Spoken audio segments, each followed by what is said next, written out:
Piove sull'oceano, piove sull'oceano, piove sulla mia identità. Lampi sull'oceano, squarci di luminosità.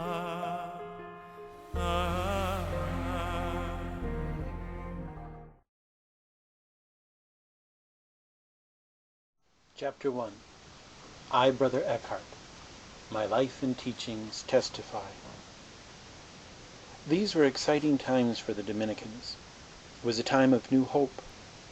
The council at Lyon in 1274 was to address the centuries-old schism between the East and West. Many prominent theologians were invited to attend. One of them was the Dominican Thomas Aquinas. Tragically, he died on his way to the Council of Lyon, but 20 years later, rumors were already circulating about his canonization. He would be canonized in 1323, giving the Dominicans their second saint. St. Dominic had been canonized in 1234. As a novice, Eckhart no doubt heard the stories about the great Thomas. We might imagine Eckhart's thoughts about his illustrious predecessors when he himself went to the University of Paris. Paris was an intellectual and international hub, with students from many of Europe's dioceses and religious orders. It was not as we think of university today. One had to be a cleric, even if one did not intend to go on to ordination. To this day, some professions have this clerical remnant in the name clerk.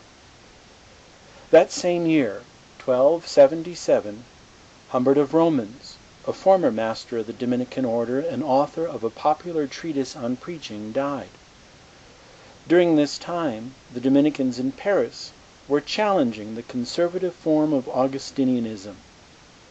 After completing 2 years of studies, Eckhart returned to Cologne shortly before the death of another famous Dominican, Albert the Great, who had been a mentor to Aquinas and a living authority of the day.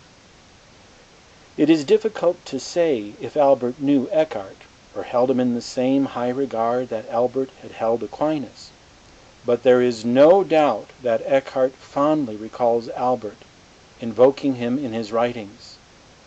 The death of such a great theologian as Albert would have been a profound moment for any 20-year-old Dominican. Perhaps Eckhart was inspired by the greatness of these scholars when he returned to the University of Paris 13 years later, lecturing on the sentences of Peter Lombard, as Thomas Aquinas had done before him. The end of the 13th century was an exciting time for Europe as well. England had achieved representative government under the reign of Edward Longshanks, the first of the Edwards to reform England, establishing the model parliament in 1295, while the saintly Louis IX had consolidated the French monarchy before his death in 1270, 6 years before Eckhart entered the novitiate. In Italy, 2 contemporaries, the poet Dante Alighieri and the artist Giotto di Bondone, were part of the Italian revival that so influenced Europe. Gothic architecture had changed the look of Europe's great edifices.